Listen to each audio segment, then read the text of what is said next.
Hey guys, welcome back to the channel. In case it's your first time here, my name is ejatu.shaw and I'm a London-based photographer. So I've had quite an exciting week. I've just shot for Vogue at Glastonbury and this is my first time doing both. I've always wanted to shoot for Vogue, it's on my mood boards and everything, and I'm so happy about how this all came about. And Glastonbury has always been on the bucket list, but it's always been a case of how do I get there? How do I shoot at Glastonbury? How do I shoot at any festival? So how did this all come about? So recently I had the pleasure of meeting Lu Hao, who is an incredible agent, a PR extraordinaire, and one day we met for coffee and she asked me if I was interested in shooting at Glastonbury, to which I was like, oh, I don't really shoot live music. I just haven't done so in the past. I don't really know how to go about it or where to publish images and so on, but she just told me go for it, you never know what could come about from such an opportunity, and Glastonbury is epic, so I understood it was something I couldn't miss regardless. So I sent in an application for press accreditation, bearing in mind I didn't have a publication to shoot for just yet, but luckily for me, Lou highly recommended me to the Glastonbury team, and soon after I sent across my press accreditation. But guys, as Glastonbury loomed closer and closer, and I still didn't have a publication to shoot for, I began to kind of question whether or not I should go, because first of all, I would be navigating the festival alone. It would cost me a lot of money getting there,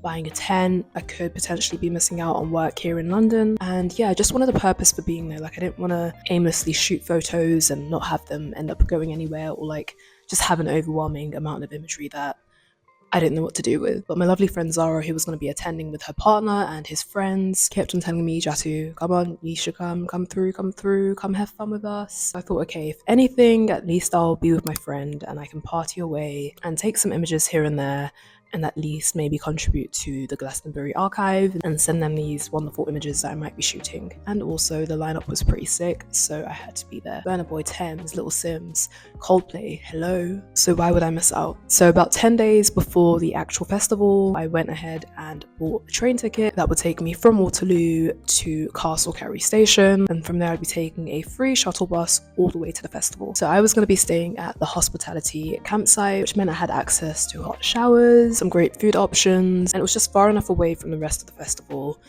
where I knew I'd have a bit of peace and quiet. I mean, I was wrong, but hey, it was enough distance away to at least have that bit of isolation that I might have needed, to have a bit of a breather from what can be quite a hectic few days. Bearing in mind it was quite a last minute decision to actually go to the festival, I bought myself a little tent 2 nights before heading off, as well as an air mattress, and I didn't actually buy a sleeping bag, stupidly enough, because I assumed, you know, late June, all I might need is a little blanket, which I took with me, and I suffered those first few nights because I'm quite a stubborn person. So first night, freezing.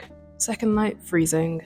And I thought, I don't need a sleeping bag, bearing in mind there are camping shops at Glastonbury, so I could have bought a sleeping bag night 1. But no, me and my little blanket. Just chilling, just vibing in my little tent. But yeah, camping was really fun. I had my little snacks. I spent the first night watching the drone and fireworks show on the hill.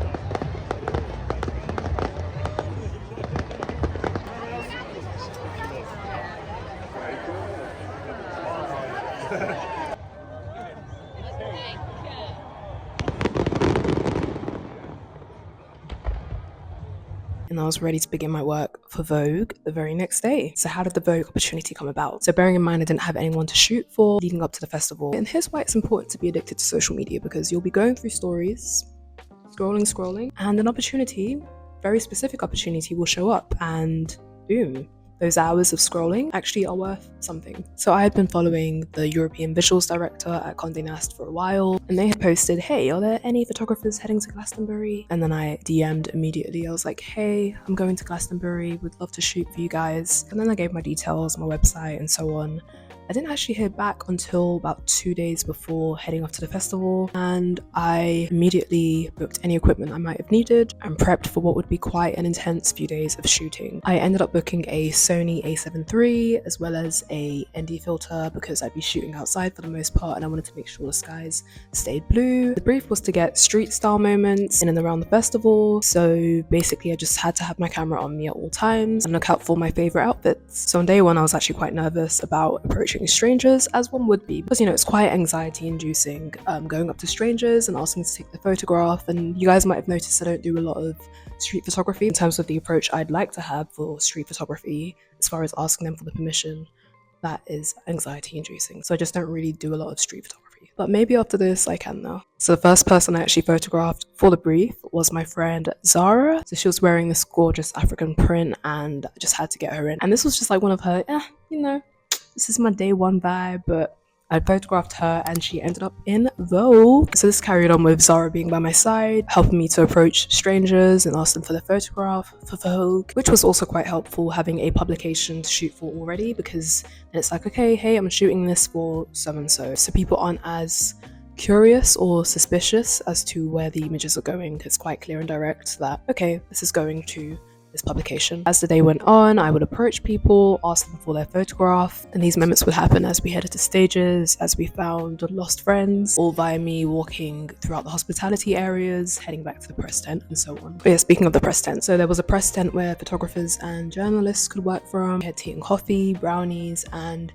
we'd basically head over there, charge up our stuff, work, send files, and it was a nice mixture of people working for all kinds of publications. It was quite cool feeling like I had a job because I'm a freelancer, so being able to like work with, I guess, colleagues and see them every day, get each other coffees and tea, check in with each other. It was a really fun vibe. So what would happen is photographers who were shooting the live shows would get called to the pit and we'd take a really cool back route to it. So I actually went to one show, Olivia Dean, and guys, the stage is pretty tall. So I had a 24 to 70mm lens. Couldn't really see much, but I took photos anyway because I really wanted to know what it was like to shoot at the pit and take photos of the artists having fun, dancing around. I looked at the lenses to my right and to my left, like hefty lenses, and I was like, I'm such an unserious photographer right now with my 24 to 70. People had step ladders, they were getting the shots. But again, good experience to have, because next time if I was to shoot from the pit, I'd know what to bring with me. But here are some of the images.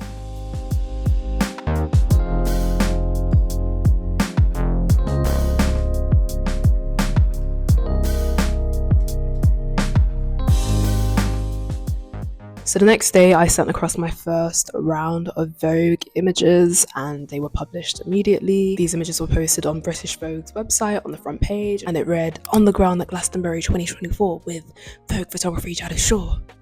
And I was gassed, obviously. So gassed, like just seeing my name there, seeing that I was kind of being showcased as a photographer, it was pretty cool, and this was just day one.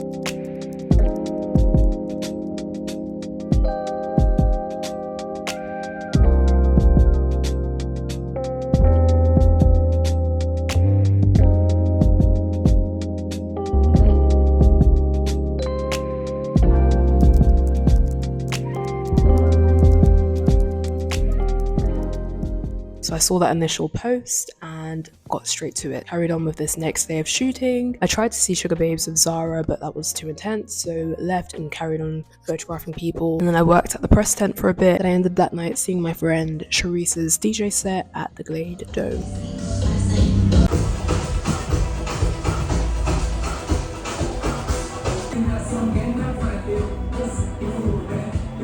So I woke up the next morning, worked from the press tent, sending across my next set of images for this Vogue piece. And this time they featured the lovely Clara Ampho, who I actually was photographing on a day-to-day basis, documenting some behind-the-scenes moments as she presented with the BBC for Glastonbury. And I just had to get her Bottega moment in my set of images.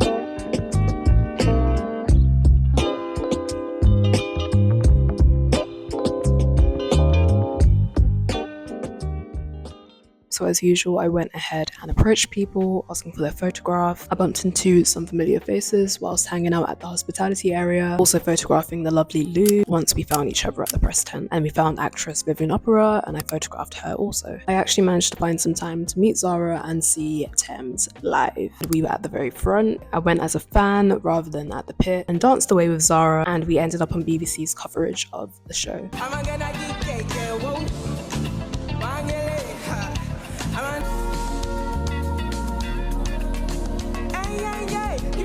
It's a one life, tell me one life.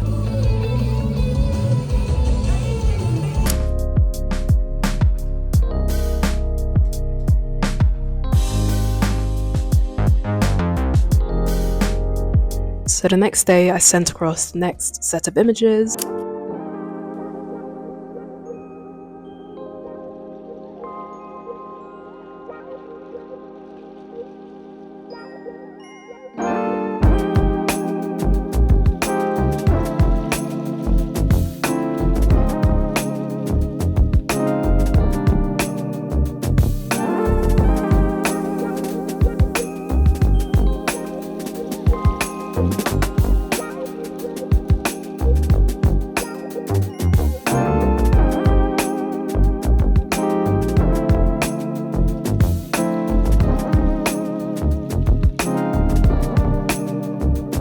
And carried on with my brief, walking around the festival, getting those steps, and in fact these were my daily steps. Shocking. And at this point I had blisters, my hair was dry, and I was low-key dehydrated, but yeah, I wanted to push through and get these last sets of images.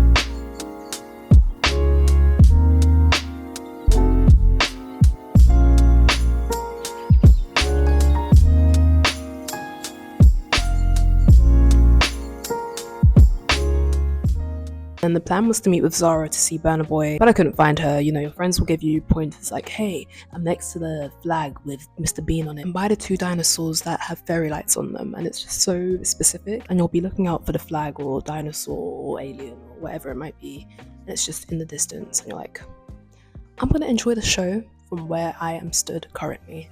So that's what I did. I saw Burna Boy and it was sick.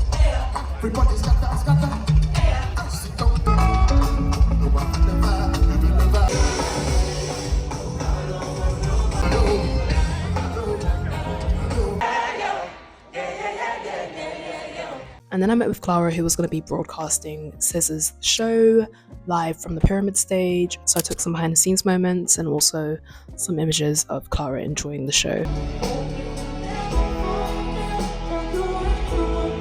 And then it was back to the press tent to go ahead and edit the rest of the Vogue images. I needed to get as much done that night because the following morning I was going to be packing up to go back to London. So I was in the press tent till around 12:30ish at night. And the following morning I took down my tent and packed up. And boy, if only I knew how mad the queues would be getting out of Glasgow, I would have left right after I finished editing that night. Let's take a moment. I left my tent area at 9 a.m. Guess what time I got home? 6 p.m. So there was obviously a queue to get to the shuttle buses. Then once you get past that and you're on the shuttle bus, there's a queue to get into the train station. When you're at the train station, you wait a long while for the train, and it's so long. Then at this point, I also had to submit stuff as well, and I was like trying to work on my laptop, and it was so intense. So intense. But anyway, I made it home safely, and I had the scars to show for what was an incredible few days of shooting and dancing and editing, and wow. But honestly, I learned so much from this experience. Like, first of all, even if things aren't patterned and things aren't sorted out and you have an opportunity to do something and go somewhere, take it, because you never know what can come from it, and just in being there or just in having that access, anything can happen. And I would have missed out greatly had I not gone, simply because I was anxious or I didn't have a true reason to be there. The whole point is you're meant to let things unfold and take it from there. And I had so much fun, so even if I hadn't had a publication to shoot for, I still would have been with friends and been around mutuals and danced and made new friends and so on. So this was quite a necessary experience for me. And now that I've been, I actually get why people go to Glasgow, why they decide to camp for 5 days and walk 30,000 steps a day. And I just get it. It makes sense. And I shall try to be there next year as well. Thank you to Lou for the opportunity to go to Glasgow in the first place. And thank you to Jamie from Vogue, who commissioned me for the street style piece. And also thank you to Clara Amfo, who allowed me to walk around with her and photograph her and get to see behind the scenes moments of a live broadcast. The response has been amazing to the imagery, and honestly, I had so much fun. And thank you to Zara as well for encouraging me to go ahead and go to Glastonbury. She really helped me to change my mind and just go ahead and live and enjoy myself. So thank you, Zara, shout out to you. I really hope you guys enjoyed the imagery and this story time. I'm so excited, and I'm glad I get to share these milestones with you guys. So yeah, thank you for tuning in. I will see you guys in the next one. Peace.